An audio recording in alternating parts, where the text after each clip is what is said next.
pentingnya di buktinya, ada pembuktian kita kerja gitu. Oke, jadi katanya orang yang berilmu itu selalu merunduk, Iya. ya, dan dari ketika dia merunduk memberikan buktinya. Iya. Ini contohnya. Wah, tantangan tuh terus berjalan hampir 2011 sampai 2015 tuh proses adaptasi, akhirnya baru mendapat kepercayaan yang cukup baik di 2015 sehingga kita teruskan kita ada kerja sama dokter bedah di 15 klinik di rumah sakit gitu. Kita ada ruangan khusus luka dan saya di sana gitu. Jauh kan Pak, 4 tahun. Jadi selama 2011 sampai 2015 saya rangkap.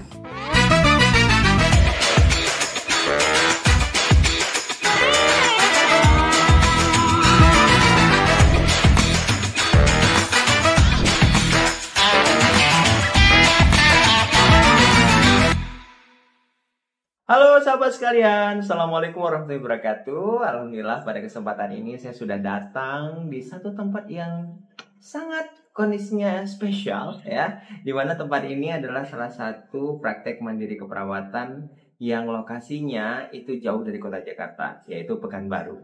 Dan di samping saya sudah ada satu teman saya sangat luar biasa sekali. Dan ini menjadi salah satu cerita kita pada kesempatan hari ini bersama beliau ya. Kira-kira apa saja sih sebenarnya yang bisa membuat beliau ini menjadi salah satu orang yang bergelar WOCTN, yaitu Mbak Maria Setia. Halo Mbak. Halo, assalamualaikum. Assalamualaikum. Oke, bagaimana kabarnya Mbak? Sehat ya? Alhamdulillah sehat. Alhamdulillah sehat. Nah, jadi teman-teman ini kalau banyak orang tuh manggilnya Mbak Maria, betul ya? Atau Kak Yanti ya Mbak ya? Yanti, ya. Ya, jadi banyak banget yang manggil tuh Kak Yanti. Aku sendiri panggilnya Kak Yanti. Dan di kesempatan ini ya kita akan banyak cerita nih berkaitan dengan Kak Yanti.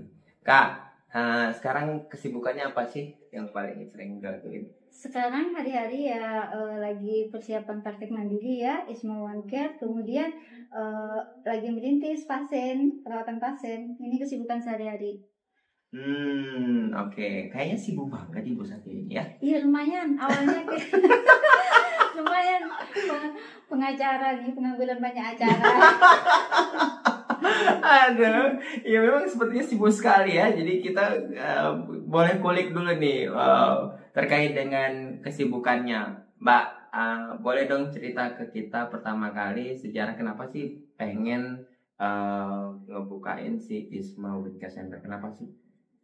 Sebenarnya ini cita-cita sejak tahun 2011.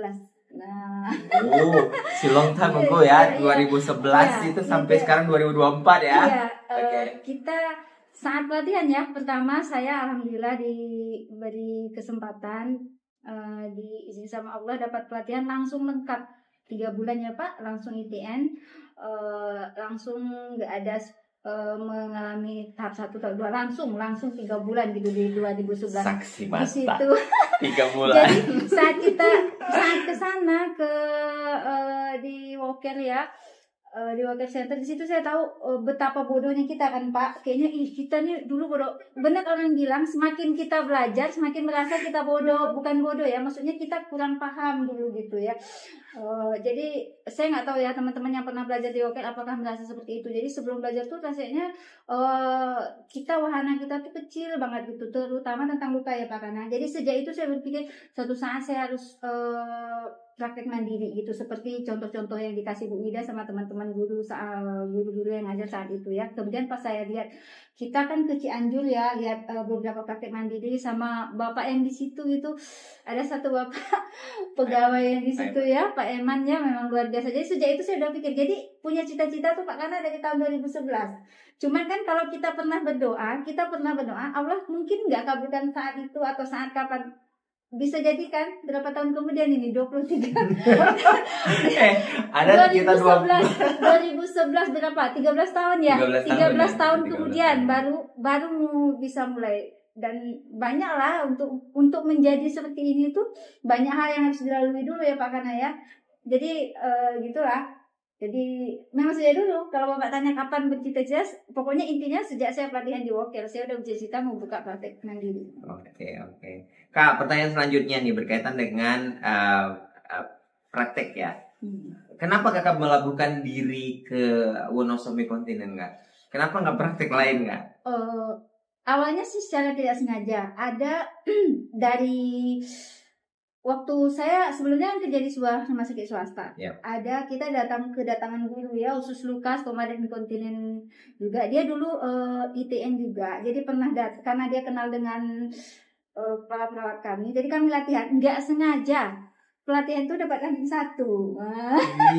Jadi saat pelatihan stoma itu entah saking excitednya dan segala macam saya dapat pokoknya ranking 1 lah saat itu. Saya ingat tuh dapat ranking 1. Jadi ibunya bilang kalau yang nanti pelatihan luka nilainya bagus kemungkinan kita akan kirim gitu kan. Nah zaman dulu itu kan kalau kirim perawat tuh biasanya nggak satu ya, mesti ada teman karena ini juga lama gitu kan. Jadi kebetulan kita dikirim lah saya dan teman saya. Jadi memang awalnya secara tidak sengaja Pak Rana. Jadi setelah saya pelatihan, saya dalami gitu, akhirnya memang rasanya cocok gitu. Dan ini salah satunya yang saya suka. Jadi klop gitu loh. Kalau keperawatan secara umum mungkin kita ngambang gitu apa gitu. Mungkin teman-teman yang lain juga ada misalnya dia hobi ke maternitas atau ke jiwa atau masyarakat. Tapi kalau saya rasa memang ini mungkin masuk ke KMB ya Pak, lebih ke medical surgical kan. Jadi memang di situ saya secara tidak sengaja memang akhirnya menyenangi perawatan luka dan saya meninggalkan profesi maksudnya secara struktural ya. Di rumah sakit saya punya jabatan struktural gitu. Saya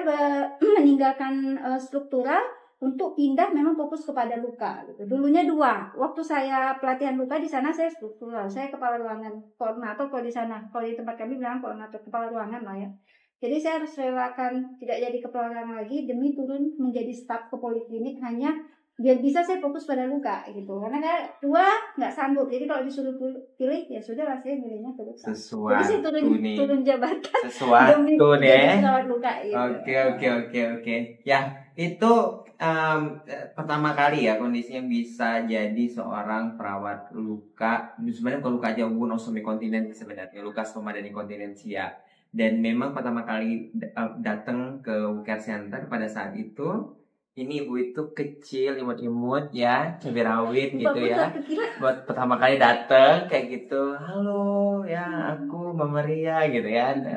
Oke, pertama kali kenalan. Dan aku memang juga ngelihat bahwa ini yang dipilih adalah bukan orang-orang yang kondisi sembarangan teman-teman sekalian. Nggak semua orang itu memiliki excited untuk untuk masalah luka. Kadang orang tuh bisa lari menjauh kalau ngeliat luka ya. Tapi ini tiba-tiba wanita ini suka dengan borok gitu ya maksudnya. Dan itu menjadi salah satu yang bisa menggerak ya salah satu ya. Jadi salah satu pengembangan adalah wound care pada saat itu ya Kak ya. Iya. Oke. Dan di proses itu Kak, pastinya kan pulang setelah pelatihan dari Care Center. Apa yang kakak rasakan pertama kali dari Care Center balik ke tempat? Apa yang dirasain kak pertama kali? Dirasanya tuh kayak pingin ngerubah gitu. Yang dulu ini nggak kayak gini nih, ini harus begini gitu. Jadi waktu itu pertama kali pulang kami berdua disuruh kesempatan untuk presentasi di depan semua dokter spesialis bedah yang ada di rumah sakit swasta yang saya bekerja. Dan kita sama teman saya kan siapa akhirnya ibu itu bilang kamu Maria kata dia, kamu Maria Septianti. Aduh saya langsung dudukkan. Presentase tentang luka stoma inkontinensia di depan kita. Kalau pagi ada clinical meeting gitu ya, kayak meeting dokter. Saya gemeteran karena biasanya meeting dokter itu ya dokter sama supervisor segala macam gitu ya. Koordinator ada juga sih, tapi saya harusnya nggak, saya presentase. Jadi dokter itu ada yang tanya, emang bisa gitu? Emang bisa kalau 3 hari? Kalau banyak anak-anaknya gitu, pokoknya banyak pertanyaan. Saya bilang insya Allah kita coba dulu. Jadi mulai awalnya di situ 2011 di rumah sakit ada sih 1-2 dokter yang mulai udah mengetahui sebenarnya modern dressing ini, dan dia senang gitu. Ada yang masih emang bisa itu apa ini kan bisa naikin daging emangnya gitu. Terus ada lagi dokter yang baru, terus dia bilang emang bisa kan lukanya beda sama perawat biasa gitu kan. Pokoknya tantangan tuh terus berjalan hampir 2011 sampai 2015 tuh proses adaptasi, akhirnya baru mendapat kepercayaan yang cukup baik di 2015 sehingga kita teruskan kita ada kerjasama sama dokter bedah di 15 klinik di rumah sakit gitu.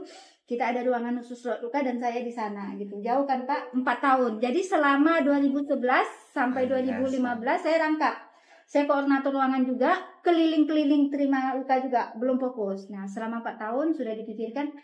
Waktu itu ada seminar, saya ngajar di seminar luka, terus pesertanya itu perawat dan dokter umum. Jadi di situ sepertinya sih bagian keperawatan melihat, oh ini kayaknya boleh kita kembangkan. Sehingga saya disuruh memilih gitu. Kami berdua disuruh memilih siapa yang mau stay di klinik. Tapi turun. Waktu itu saya berdua sama-sama memegang jabatan lah, berdua itu struktural kan. Jadi akhirnya saya pikir, saya kayaknya tertarik ini gitu kan. Saya biarkan si ibu itu bertanya ke teman saya, dia mau nggak turun gitu. Dia mungkin belum masih ragu-ragu. Akhirnya saya nggak ragu-ragu, saya nggak apa-apa, saya nggak jadi koordinator nggak apa-apa, saya jadi staff. Otomatis pindah ke poliklinik jadi perawat luka staff di bawah poliklinik. Ya nggak apa, saya jadi staff, ya udah. Akhirnya berkembang dan alhamdulillah respon teman-teman keperawatan baik. Bagian purchasing untuk masukkan obat-obatan kerjasama sama dokternya, PFT kalau di rumah sakit ada panitia farmasi ya untuk proses masuk obat segala macam, kerjasama dengan baik dengan ketua PFT. Kemudian kita dapat kepercayaan dokter yang luar biasa, yang sampai dia ngomong kayak gini, panggil Kak Yanti ini, kita luka ini kita minta bantu Kak Yanti gitu. Sampai hampir semua lah, dokter bedah, dokter penyakit dalam, semua kita kerjasama yang baik. Nah itu butuh waktu 4-5 tahun. Itu yang pengalaman selama di rumah sakit. Gitu ya. Kak, pastinya di kegiatan itu ada dong rintangan-rintangan yang menerpa dirimu gitu.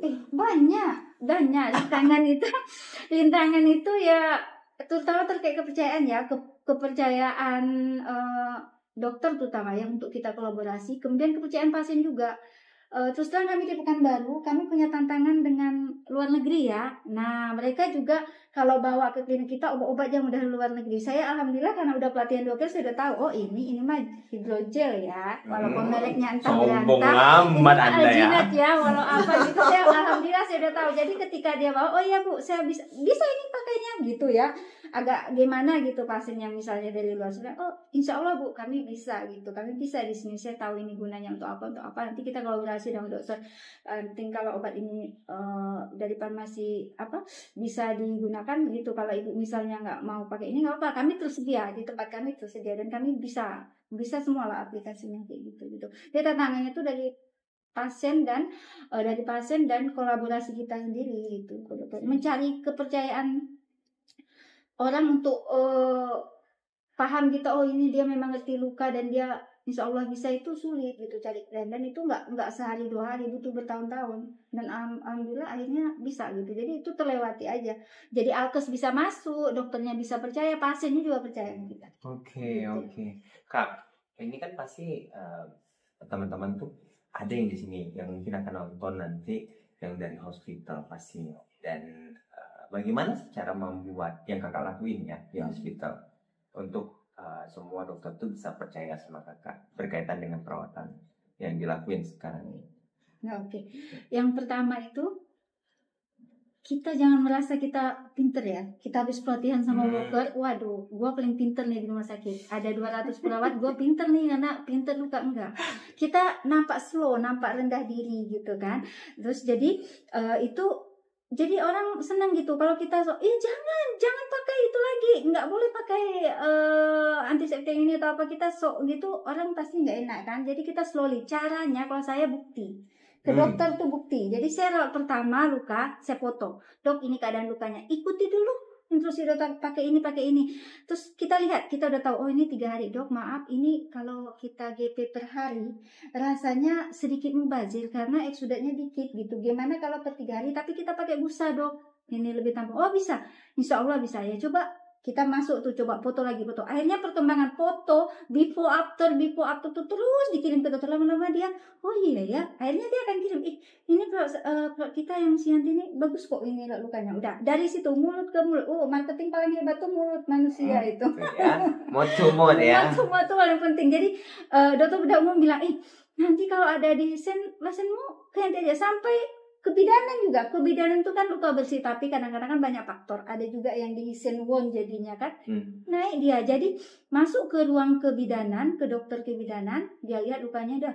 Dia rela tuh pas ikut pasiennya naik ke atas ke kami yang ruang bedah, ruang tindakannya itu. Ayo yang kita lihat luka ini. Karena kalau di bawah kan objin kan bersih ya. Di atas bela, di atas ini kan lukanya kontaminasi. Saking sudah nyamannya gitu dengan. Jadi kalau teman-teman di rumah sakit, yang pertama kita jangan merasa sombong tinggi diri karena kita punya ilmu. Yang kedua, dokter itu butuh bukti. Bagaimana kita merawat pasien. Jadi step by step itu kita foto. Jangan terlepas dari foto. Kita izin sama pasien foto, Bu izin kita hanya untuk ini ke dokter. Habis itu ya sudah hapus zaman itu kan, karena kita kan ngeri juga ya. Pokoknya intinya foto itu kita simpan baik-baik lah untuk before afternya. Dan terakhir juga ke pasien kan, dia tahu oh ini awal lukanya dan terakhir. Itu aja intinya. Saya sih kalau dokter dia nggak ini pentingnya di buktinya, ada pembuktian kita kerja gitu. Oke, jadi katanya orang yang berilmu itu selalu merunduk, ya, dan dari ketika dia merunduk memberikan buktinya. Ini contoh. Oke, Mbak, ini pastinya untuk melanjutkan kebutuhan terkait dengan perawatan kayak gitu, kan hospital dengan komunitas itu kan salah satu hal yang cukup berbeda ya. Kayak gitu tuh ya, pastinya kan kalau misalnya kita yang tadinya pasien datang selalu tuh ke hospital pasti model kayak gitu, sekarang kita kan sekarang di komunitasnya ceritanya. Nah, ada nggak sih tantangan pertama sekali tuh untuk bisa ngembangin Wisma Center nih ya, pertama kali itu ada nggak yang membuat kondisinya tantangan dan membuat kakak tuh jadi aduh putus asa nih, gua nggak mungkin. Iya. Kalau kita mau mulai ini ya sesuatu tuh kita harus yakin. Insya Allah kalau dengan keyakinan kita yakin kita bisa, Allah pasti mudahkan dan kita bisa gitu kan. Keyakinan kita mau buka. Oke, kita berani saat ini ya terus terang saya stoplah di rumah sakit karena saya merasa saya ingin mengembangkan diri sendiri di masyarakat ya Pak, mungkin lebih butuh ke masyarakat gitu kan. Saya merintis Isma Wound Care ini. Jadi yang pertama adalah kepercayaan diri kita dulu. Kita yakin, jangan takut ketika keluar dari suatu tempat yang kita kerja terus kita keluar, kita bangun sendiri dan itu nggak berhasil, kita nanti gimana, kita nggak makan apa, jangan, karena itu adalah tolak ukur pertama. Kalau kita yakin bisa, lakukan. Kalau enggak berarti Allah nggak kasih jalan kita keluar dari sana kan. Nah, mesti itu yang pertama, keyakinan. Yang kedua, kalau tantangan tetap ada Pak, sama tantangannya, kepercayaan. Kita kan kolaborasi ya, kita misalnya kita kirimin pasien dari dokter, dari teman-teman, dari saudara segala macam. Nah, kita harus bangun keyakinan bahwa kita memang yang terbaik gitu loh. Kemudian kalau masyarakat ini kita mungkin nggak cukup ya ilmunya hanya tentang luka, stoma dan inkontinensia. Kita harus selalu ikut seminar atau apa. Terus kita tahu nih 70% pasien kita adalah diabetes. Artinya kita harus cari ilmu baru terkait dengan diabetes ya. Kita harus pelatihan lagi. Jangan stuck. Jadi apa-apa yang terkait dengan luka, stoma dan inkontinensia ini harus tingkatkan pengetahuan kita. Jangan lupa update. Iya, jangan lupa update. Jadi jangan udah pelatihan tahun, apalagi saya tahun 2011, abis itu nggak kewakil-wakil lagi. Setidaknya kalau nggak pelatihan ada tambahan atau apa, setiap seminar harus update. That's right. Iya, setiap tahun berubah, kantong stoma berubah, perawatan luka berubah, mesin-mesin yang dulu kita gunakan tuh nggak ada lagi. Dulu kami diajarin di Walker itu ngikis daging, memisahkan daging yang mana selayang-selayangnya sama bisturi pakai kulit jeruk gitu kan dulu, supaya ngikis kalusnya bagus. Kalau sekarang enggak, udah pakai mesin kalus, pakai gerindra ya kan. Jadi ilmu berkembang tuh kita kan seminar Pak, tahu yang alat-alat terbaru. Kalau dulu saya nggak pernah ada ilmu. Nah, coba masih pakai bisturi ngikis kalus karena dulu diajarnya itu. Jadi kita untuk mengembangkan Isma Wound Care ini harus nambah ilmu teman-teman. Jadi harus tetap pelatihan ya, tambahan gitu ya Pak. Ya, oke. Jangan lupa update teman-teman sekalian karena tadi ya sudah penuh kemudian ada bukti, dan jangan lupa update. Biasanya kalau penuh lama-lama itu dia pasti akan kosong juga, naik lagi. Iya, tahu nggak tipnya kalau kita mau pinter? Apa? Kayak teko Pak, teko kalau dia isi penuh itu dituang, nggak akan bisa nambah lagi. Tapi kalau dia tuangin ke gelas banyak gelas, ini tekonya akan kosong, jadi siap menerima ilmu baru dituangkan lagi gitu. Jadi kalau nggak pernah berbagi ilmu, mau ke pasien, mau ke teman dan segala macam, nggak akan pernah pinter. Timpan aja ini di sini tuh nggak akan pernah pinter. Jadi harus berbagi. Ini tuh teman-teman sekalian, berbagi itu juga penting ya. Karena pastinya dengan kita berbagi, kita juga berpikir apa sih kondisi yang lebih kurang dari kita, sehingga kita mau baca lagi dan baca lagi. So, Kak, ini kan kegiatan yang dilakuin ini kan pasti nggak dilakuin sendiri dong. Ada yang mendukung dong pastinya. Siapa Kak yang mendukung? Oh, husband ya.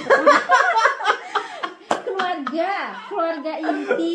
Oke, keluarga ayah dan inti. ibu. Oke. Itu pendoa kita ya, keluarga inti. Kemudian teman-teman Pak, kalau di sini alhamdulillah saya, terutama teman-teman ITN, ketika saya berada di titik terendah ITN Riau ini luar biasa, datang ke sini semua, ke rumah sakit maupun ke rumah ITN semua juga selama saya di Jakarta, semua teman-teman luka yang betul-betul mendukung, terutama di ini ya, yang dari wakil ya, teman-teman yang dari wakil seperjuangan, mau anak-anak yang CWCCA, CWCC, apalagi tuh yang stoma semuanya. Itu yang mendukung ya, artinya kan keluarga, teman-teman, kemudian guru-guru saya juga alhamdulillah. Terus tidak lupa tim kolaborasi ya Pak ya, para dokter yang luar biasa memang itu menjadi support kita, karena kita nggak bisa sendiri, kita kerja nggak bisa sendiri gitu ya, memang butuh teman, butuh keluarga, butuh guru kita yang kita pasti ada mentok. Nah ketika mentok kita pasti tetap butuh guru. Mau guru itu nggak mesti guru besar ya kan, teman kita juga jadi guru. Terus guru-guru kita yang lama kita tetap jaga komunikasi, karena kita ilmu itu kan berkembang, kita pasti ada mentoknya, kita nggak sehebat mana lah kita itu, pasti kita butuh orang lain gitu. Banyak Pak, harus banyak yang mendukung kita. Betul sih ya, betul Kak. Boleh nggak share Kak, mungkin ke teman-teman, apa sih tadi Kakak bilang kan titik terendah, apa sih titik terendah yang Kakak rasain selama jadi Unosomi Kontinen? Titik terendah, saya pernah bangun sesuatu ya teman-teman, hanya berlangsung 3-4 bulan, yang sudah saya perjuangkan dari 2011 ya.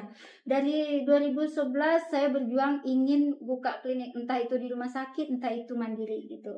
Allahu Akbar kan, Allah iniin ke klinik di sebuah rumah sakit. Alhamdulillah rumah sakit mendukung, semua teman-teman keperawatan dokter di tempat saya kerja mendukung saya buka klinik itu, dan terjadi di tahun 2023 ya.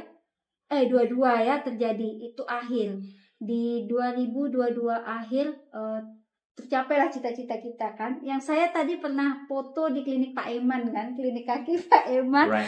Kemudian saya capture dengan foto saya di klinik saya itu, saya luar biasa itu di 2022 itu akhir. Nah tiba-tiba di awal tahun depannya gitu saya sakit ya Pak, sakit yang luar biasa. Sakit yang ya luar biasa. Sebenarnya kita sering hadapi ya, kalau kita perawat stoma kita sering berhadapan dengan pasien seperti itu, tapi saya nggak nyangka itu terjadi pada diri saya gitu. Saya sakit dengan stadium akhir yang nggak bisa perawatan di sini, kemudian saya cari alternatif lain, saya berobat, alhamdulillah saya kembali lagi. Kemudian saya kembali lagi, saya memutuskan ya sudah, mungkin ini waktunya saya memang harus mengembangkan sendiri gitu, karena kan dengan kerja di rumah sakit mungkin banyak effort yang harus kita ini ya, dengan peraturan gitu kan, dengan kondisi saya sakit. Alhamdulillah Pak, karena dukungan Bapak, Bu Ida, teman-teman ITN semua seluruh Indonesia, alhamdulillah saya berangkat 3-4 bulan saya bisa kembali. Kalau bicara tentang umur sih itu kan takdir Allah ya, semua orang sudah ditentukan. Pasti mati itu pasti, cuman kita nggak tahu kapan ya Pak. Kalau saya sih selagi tangan saya bisa WA, masih bisa merawat luka, napas masih bergerak, insya Allah saya tetap usaha. Masya Allah, luar biasa. Semua pasien juga, terutama pasien stoma ya, yang terkait stomanya karena kanker, jangan putus asa. Diagnosa dokter itu hanya diagnosa kan Pak, betul, Tuhan yang menentukan semua. Saya yakin sih. Karena kita pernah kan Pak ketemu pasien stoma yang sehat gitu ya kan. Pasti. Dan itu menjadi juga salah satu flashback buat kita, kenapa orang yang dulu kita rawat bisa sehat, kenapa nggak kita sendiri juga bisa benar sehat Pak, sih. kalau saya begitu. Kayak gitu. Karena nggak ada lain yang bisa akan membesarkan kita, karena berawal juga dari semangat dari kita. Semua itu memang butuh semangat dari kita dari awal. Kalau nggak, tak ada nih semangat kesehatan guys. Tapi kan dengan cobaan ini kita ngomong ke pasien lebih enak. Apa yang pasien rasakan semua pernah kita rasakan. Bagaimana merasakan kemo kita pernah. Bagaimana diinfus, bagaimana setiap saat diambil darah tangan biru-biru tuh kita pernah rasakan.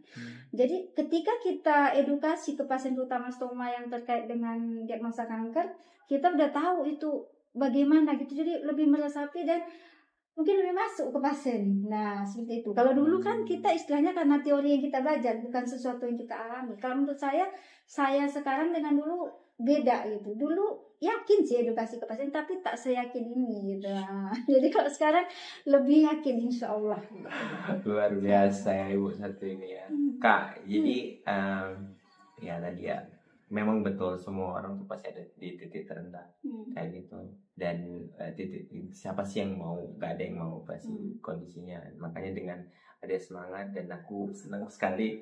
So hari ini tuh aku happy banget bisa ketemu lagi sama beliau tuh, yang tadi dari Jakarta, terus kita ketemu lagi sama beliau. Kak, terakhir dong, kasih satu dong tips untuk teman-teman yang pengen buka praktek dan kondisinya mungkin ya tadi masih bingung nih cara buka praktek macam apa, terus gimana sih cara memulainya kayak gitu.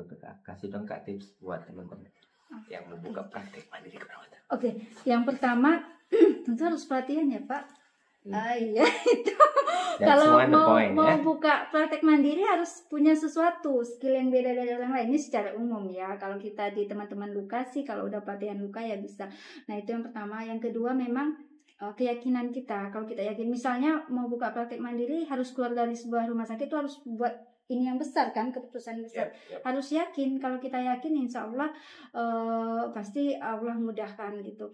Terus yang ketiga, kita jangan takut belajar dengan orang lain Pak. Jadi sebelum kita memulai, kita mesti kunjungi tuh beberapa teman-teman yang kita udah praktek, kita kontak. Jangan jalan nyelonong aja. Kita punya teman, jadi tahu pengalaman teman bagaimana cara buka praktek. Jangan sampai kita pernah juga dengar teman yang buka praktek kerja sama si B, si A, tiba-tiba ditipu gitu kan. Jadi itu penting kalau buat saya, riset dulu, riset.